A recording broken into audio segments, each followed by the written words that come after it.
নমঃ পার্বতী পতে হর হর মহাদেব। আমি স্বপ্না, আর আমি আজকে বৃহৎ শিব মহাপুরাণের একাদশ অধ্যায়ের মেনকার প্রতি ভগবতীর গানপ্রদেশ এবং হর পার্বতীর বিবাহ পাঠ করতে চলেছি। তোমরা সকলে চলে এসো শিব পুরাণের মধুর বাণী শ্রবণ করতে। তো আজকের শ্লোকটি হলো, পরায় পররূপায় সর্বেদ কৃষ্টায় তে নমঃ, শিবায় শিবরূপায় প্রণবায় নমো নমো। এই শ্লোকটির অনুবাদ আমি এর আগে 3 দিন 10 নম্বর পার্ট অবধি পাঠ করেছি। তো আজকে বাকি আরও 4টে পাঠ আছে, তো এই 4টে পাঠ আজকে পাঠ করব এবং আজকে একাদশ অধ্যায় সমাপ্ত করে দিব। তো আজকের শ্লোকটির অনুবাদ হলো, ওহে সখীগণ, তাহা হইলে তাহার সকল শ্রমে হত বিফলসার। পার্বতীর তপ হইল সফল এখন, তপ বিনা নাহি মিলে এমন রতন। তপ বিনা প্রতিসুখ লভ্য নাহি হয়, হইল উমার তপ সার্থক নিশ্চয়। এইরূপ কথা কহি সেই নারীগণ, চন্দনাদি দ্বারা শিবে করিল অর্চন। কন্দর্পের অঙ্গ দগ্ধ করেন যে জন, সেই যজ্ঞধ্বংসী দক্ষ হন্তা পঞ্চানন। মহেশ্বর শূলপাণি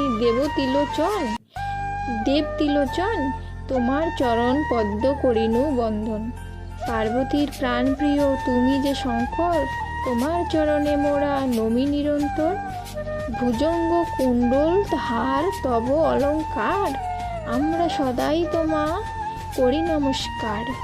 নারীগণ এইভাবে শিব স্তব করে, মহেশ্বর হন তবে প্রফুল্ল অন্তরে। সুরপতি পুরন্দর অতি হিষ্ট মন, হরের মস্তকে ছত্র করেন ধারণ। ভুজঙ্গ বলয় হস্তে রয়েছে শোভিত, শ্রী অঙ্গ সুচারু ভস্ম দ্বারা উপলিপ্ত। হিষ্টচিত্রে ব্রহ্মা তার অগ্রবর্তী হন, অতঃপর চক্রধারী করেন গমন। তখন মঙ্গল যুত বিবাহ বেদিতে, আরোহণ করে হরপ্রীতির সহিতে। পরম আনন্দে পার্বতীর সখীগণ, তাহাকে সাজাতে শুরু করিল তখন। দেবতাগণের নির্বাহের তরে, শৈলগণ অতি ব্যস্ত হলেন সত্তরে। সখীগণ উমাকে করিয়া সুসজ্জিত, শুভ্র বস্ত্রে তার গাত্র করিয়া আবৃত। শঙ্করের সন্নিধানে তখন আনিল, লজ্জাশীলা উমা নাহি বদন তুলিল। তদন্তরে গিরিরাজপত্নীর সহিত, সেই বেদিতলে হইলেন উপস্থিত। অনন্তর পদ্মাসন তথায় সকল, প্রয়োগাদি করালেন যা হয় মঙ্গল। নিজ নিজ প্রয়োগাদি করি সমাপন, ঋষিগণ করিলেন বেদ উচ্চারণ। হর্মতলে অবস্থান করি দেবগণ, গৌরীর বিবাহ উৎসব করেন দর্শন। তথা সুখাসনে বসি শৈলেন্দ্র তখন, মহর্ষিগণের প্রতি মেলিয়া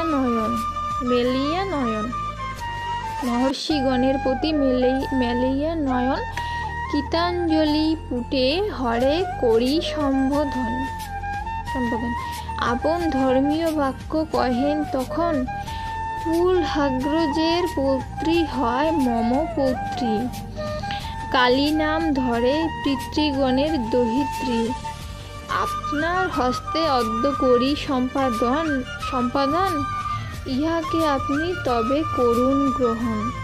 পরে জামাতার হস্ত করি উত্তোলন, আপন কন্যার হস্ত করেন অর্পণ। অতঃপর কহিলেন, ওহে ভগবান, আপনি আমার দান করুন গ্রহণ। এই বাক্য উচ্চারণ করি হিমবান, সেই কালে করিলেন কন্যা সম্প্রদান। শ্বশুরের বাক্য শুনি কহিল জামাই, মম পিতা মাতা জ্ঞাতি ভাই বন্ধু নাই। আর আমি নিরাশ্রয় জ্ঞাত সর্বজন, গিরিসিংহে বাস আমি করি সর্বক্ষণ। সেই আমি আপনার কন্যার এখন, পরম আনন্দে পানি করিনু গ্রহণ। একথা কহিয়া নিজ করে পঞ্চানন, হাসিয়া উমার কর করেন মর্দন। শম্ভুর হস্তের স্পর্শ পাইয়া পার্বতী অন্তরেতে হইলেন আনন্দিত অতি। অনন্তর হর গৌরী উঠিয়া দাঁড়ান, অগ্রে পার্বতীকে রাখি পশ্চাতে ঈশান।